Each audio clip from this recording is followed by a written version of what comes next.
ಕನ್ನಡ ರಾಜ್ಯೋತ್ಸವದ ಮೆರವಣಿಗೆ ವೇಳೆ ದುಷ್ಕರ್ಮಿಗಳು ಅಟ್ಟಹಾಸ ಮೆರೆದಿದ್ದಾರೆ. ಬೆಳಗಾವಿಯ ಸದಾಶಿವ ನಗರದ ಲಕ್ಷ್ಮಿ ಕಾಂಪ್ಲೆಕ್ಸ್ ಬಳಿ ಘಟನೆ ನಡೆದಿದ್ದು, ಮೆರವಣಿಗೆ ವೇಳೆ ಚಾಕು ಹಿಡಿದು ಬಂದ ದುಷ್ಕರ್ಮಿಗಳು 5 ಮೇಲೆ ಏಕಾಏಕಿ ದಾಳಿಯನ್ನು ನಡೆಸಿ ಪರಾರಿಯಾಗಿದ್ದಾರೆ. ಗುರುನಾಥ ವಕುಂದ, ಸಚಿನ್ ಕಾಂಬಳೆ, ಲೋಕೇಶ್ ಬೆಟಗೇರಿ, ಮಹೇಶ್ ವಿನಾಯಕ ಹಾಗೂ ನಜೀರ್ ಪಠಾಣ್ ಚಾಕು ಇರಿತಕ್ಕೆ ಒಳಗಾಗಿದ್ದು, ಗಾಯಾಳುಗಳನ್ನು ಬಿಮ್ಸ್ ಆಸ್ಪತ್ರೆಯಲ್ಲಿ ಚಿಕಿತ್ಸೆಯನ್ನ ಮುಂದುವರಿಸಲಾಗ್ತಾ ಇದೆ. ಇಬ್ಬರ ಸ್ಥಿತಿ ಗಂಭೀರವಾಗಿದೆ. ಬೆಳಗಾವಿಯಲ್ಲಿ ಒಂದೆಡೆ ಕನ್ನಡ ರಾಜ್ಯೋತ್ಸವ ಆಚರಿಸ್ತಾ ಇದ್ರೆ, ಮತ್ತೊಂದು ಕಡೆ ಮಹಾರಾಷ್ಟ್ರ ಏಕೀಕರಣ ಸಮಿತಿ ವತಿಯಿಂದ ಕರಾಳ ದಿನಾಚರಣೆ ನಡೆಯಿತು. ಕರ್ನಾಟಕ ರಾಜ್ಯೋತ್ಸವದ ವಿರೋಧವಾಗಿ ಎಂಇಎಸ್ ಕಾರ್ಯಕರ್ತರು ಬೆಳಗಾವಿಯ ಸಂಭಾಜಿ ಗಾರ್ಡನ್ನಲ್ಲಿ ಜಮಾಯಿಸಿ ಪ್ರತಿಭಟನಾ ಮೆರವಣಿಗೆಯನ್ನು ನಡೆಸಿ ಕರ್ನಾಟಕ ಸರ್ಕಾರದ ವಿರುದ್ಧ ಘೋಷಣೆ ಕೂಗಿ ಆಕ್ರೋಶವನ್ನು ವ್ಯಕ್ತಪಡಿಸಿದರು. ಬೆಳಗಾವಿ, ನಿಪ್ಪಾಣಿ ಸೇರಿ ಗಡಿ ಭಾಗಗಳು ಮಹಾರಾಷ್ಟ್ರಕ್ಕೆ ಸೇರಬೇಕು ಅಂತ ಘೋಷಣೆಯನ್ನ ಕೂಗಿದ್ರು.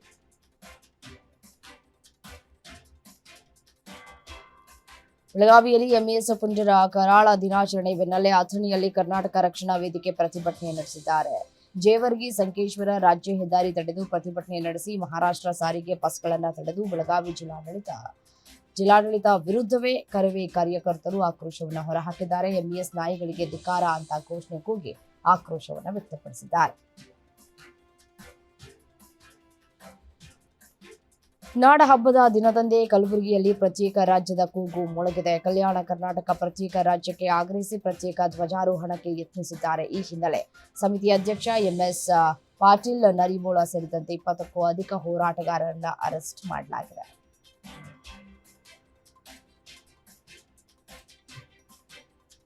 ಕಾಂಗ್ರೆಸ್ನಲ್ಲಿ ನವೆಂಬರ್ ಕ್ರಾಂತಿ ಚರ್ಚೆ ಬೆನ್ನಲ್ಲೇ ಶಿವಮೊಗ್ಗದಲ್ಲಿ ಡಿಕೆಶಿ ಪರ ಅಭಿಮಾನಿಗಳು ಬ್ಯಾಟಿಂಗ್ ಶುರು ಮಾಡಿದ್ದಾರೆ. ಶಿವಮೊಗ್ಗದ ಗೋಪಿ ಸರ್ಕಲ್ನಲ್ಲಿ ಕಾಂಗ್ರೆಸ್ ಕಾರ್ಯಕರ್ತರು ಪ್ರತಿಭಟನೆ ನಡೆಸಿದ್ದು, ಪ್ಲೇಕಾರ್ಡ್ ಪ್ರದರ್ಶಿಸಿ ಕಾಂಗ್ರೆಸ್ ಪಕ್ಷದ ವರಿಷ್ಠರಿಗೆ ಒತ್ತಾಯಿಸಿದ್ದಾರೆ. ಡಿಕೆ ಶಿವಕುಮಾರ್ ಸಿಎಂ ಆಗಲೇಬೇಕು ಅಂತ ಅಭಿಮಾನಿಗಳು ಪಟ್ಟು ಹಿಡಿದಿದ್ದಾರೆ. ಮುಂದಿನ 2.5 ವರ್ಷದ ಅವಧಿಗೆ ರಾಜ್ಯ ಸಿಎಂ ಮಾಡುವುದಕ್ಕೆ ಆಗ್ರಹಿಸಿದ್ದಾರೆ. ಕಲಬುರಗಿಯಲ್ಲಿ ಜಿಲ್ಲೆಯಲ್ಲಿ ಈ ಪ್ರವಾಹ ಹಾಗೂ ಅತಿವೃಷ್ಟಿಯಿಂದ 3,24,000 ಹೆಕ್ಟೇರ್ ಬೆಳೆ ನಾಶವಾಗಿದೆ. ಎನ್ಡಿಆರ್ಎಫ್ ಹಾಗೂ ಎಸ್ಡಿಆರ್ಎಫ್ ಪರಿಹಾರ 8 ದಿನಗಳಲ್ಲಿ ಕೊಡಲಾಗುತ್ತದೆ. ಅದೇ ರೀತಿ ಸರ್ಕಾರದ ಕಡೆಯಿಂದ ಪ್ರತಿ ಹೆಕ್ಟೇರ್ಗೆ 8,500 ರೂಪಾಯಿ ಪರಿಹಾರ ಹಣ ಬಿಡುಗಡೆ ಮಾಡ್ತೇವೆ ಅಂತ ಸಚಿವ ಪ್ರಿಯಾಂಕ್ ಖರ್ಗೆ ಭರವಸೆಯನ್ನು ನೀಡಿದ್ದಾರೆ.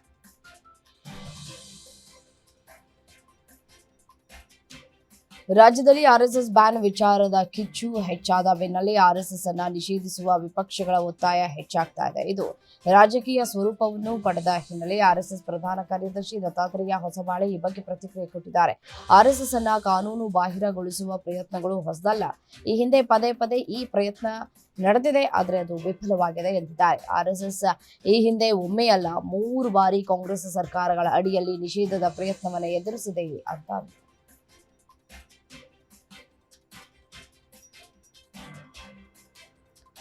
ವಿಶ್ವ ಹಿಂದೂ ಪರಿಷತ್ ಕಾರ್ಯಕರ್ತರಿಗೆ ಸಚಿವ ಕೆ ಸುಧಾಕರ್ ಕೇಡಿಗಳ ಎಂಬ ಪದ ಬಳಸಿದ್ದಾರೆ ಅಂತ ತೀವ್ರ ಆಕ್ರೋಶವನ್ನು ವ್ಯಕ್ತಪಡಿಸಿದ್ದಾರೆ. ಚಿತ್ರದುರ್ಗದ ಡಿಸಿ ಕಚೇರಿ ಮುಂಭಾಗ ಈ ಘಟನೆ ನಡೆದಿದ್ದು, ಬಜರಂಗದಳ ಕಾರ್ಯಕರ್ತರು ಸಚಿವರ ಕಾರಿಗೆ ಅಡ್ಡ ಹಾಕಿ ಆಕ್ರೋಶವನ್ನು ವ್ಯಕ್ತಪಡಿಸಿದ್ದಾರೆ.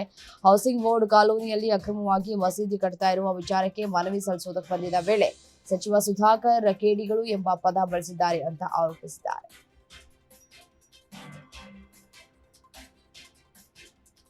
ನೀರಾವರಿ ಯೋಜನೆ ಕಾಮಗಾರಿ ಪರಿಶೀಲನೆಗೆ ತೆರಳಿದ ವೇಳೆ ಗೃಹ ಸಚಿವರ ಬೆಂಗಾವಲು ವಾಹನಗಳ ಸರಣಿ ಅಪಘಾತ ನಡೆದಿದೆ. ಈ ಘಟನೆ ತುಮಕೂರು ಜಿಲ್ಲೆ ಕುಣಿಗಲ್ ತಾಲೂಕಿನ ಅಗ್ರಹಾರ ಬಳಿ ನಡೆದಿದೆ. ಸಚಿವರು ಕಾಮಗಾರಿ ಪರಿಶೀಲನೆ ಬಳಿಕ ಯಡಿಯೂರಿಗೆ ತೆರಳುವ ವೇಳೆ ಹಿಂಬಾಲಿಸ್ತಾ ಇದ್ದ ಎಸ್ಪಿ, ಸಿಇಒ ಹಾಗೂ ಕುಣಿಗಲ್ ತಹಶೀಲ್ದಾರ್ ಕಾರು ಸೇರಿ 5 ವಾಹನಗಳು ಜಖಮಾಗಿವೆ. ಅದೃಷ್ಟವಶಾತ್ ಘಟನೆಯಲ್ಲಿ ಯಾವುದೇ ಪ್ರಾಣ ಹಾನಿ ಸಂಭವಿಸಿಲ್ಲ ಅಂತ ತಿಳಿದು ಬಂದಿದೆ.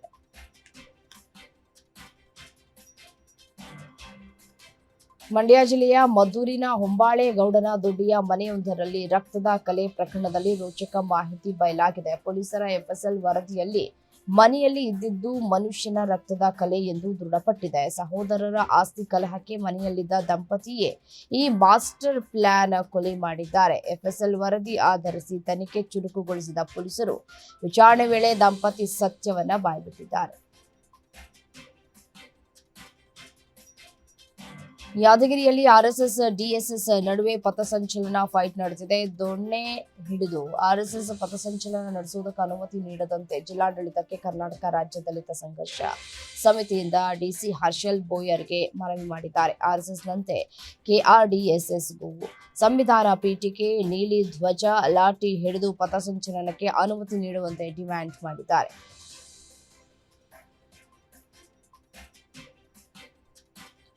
ಕಾಡಾನೆ ದಾಳಿಗೆ ಇಬ್ಬರು ಬಲಿಯಾದ ಬಳಿಕ ರಾಜ್ಯ ಸರ್ಕಾರ ಎಚ್ಚೆತ್ತುಕೊಂಡಿದ್ದು ಪುಂಡಾನೆ ಹಿಡಿಯುವುದಕ್ಕೆ ಅರಣ್ಯ ಇಲಾಖೆ ಆದೇಶ ನೀಡಿದೆ. ಏಕಲವ್ಯ ನೇತೃತ್ವದ ಸಾಕು ಆನೆಗಳಿಂದ ಪುಂಡಾನೆಯನ್ನ ಸೆರೆ ಹಿಡಿಯುವುದಕ್ಕೆ ಸರ್ಕಾರ ಆದೇಶ ನೀಡಿದೆ. ನಿನ್ನೆ ಸೊಪ್ಪು ತರೋದಕ್ಕೆ ಹೋದಾಗ ಇಬ್ಬರ ಮೇಲೆ ಕಾಡಾನೆ ದಾಳಿ ಮಾಡಿ ಬಲಿ ತೆಗೆದುಕೊಂಡಿತ್ತು. ಕಾಡಾನೆ ದಾಳಿಯಲ್ಲಿ ಉಮೇಶ್ ಮತ್ತು ಹರೀಶ್ ಮೃತಪಟ್ಟಿದ್ರು. ಸರ್ಕಾರದ ವಿರುದ್ಧ ಮಲೆನಾಡಿನ ಜನರು ರಸ್ತೆ ತಡೆದು ಆಕ್ರೋಶವನ್ನ ಹೊರಹಾಕಿದ್ದಾರೆ.